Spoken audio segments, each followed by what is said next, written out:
District Matiari report हाजी खान मल्हा। ख़ैबर विच ॻोठ हैदर शाह जो रहवासी परवेज़ अली शाह जो पंहिंजी बिरादरी ऐं पुलिस ख़िलाफ़ एहतजाज कयो।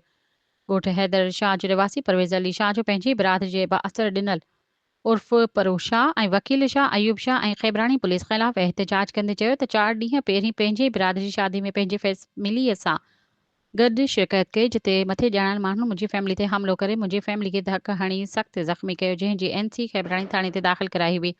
पुलिस जवाबदारनि खे गिरफ़्तार करे थाणे ते खणी आई आहे, जंहिं खां पोइ पुलिस जवाबदारनि खे छॾे ॾिनो आहे। जेके बाथिर माण्हू आहिनि ऐं असांखे मौतमार धमकियूं ॾेई रहिया आहिनि। हुन वधीक चयो त ॾिनल उर्फ़ परूशा ग़ैरक़ानूनी हथियार रखी वेठो आहे, जंहिं मां असांखे जानी नुक़सान आहे। SSP मटियारी खे बि दरख़्वास्त ॾिनी आहे, पर ख़ैबरानी पुलिस जवाबदारनि खे गिरफ़्तार करण लाइ तयारु न आहे। हुन SSP मटियारी DSP ख़ैबरानी खां मुतालबो कंदे चयो त को बि जानी माली नुक़सान थियो त हुनजो ज़िम्मेवार हद जी पुलिस ऐं मथे ॼाणल बाअसर माण्हू हूंदा।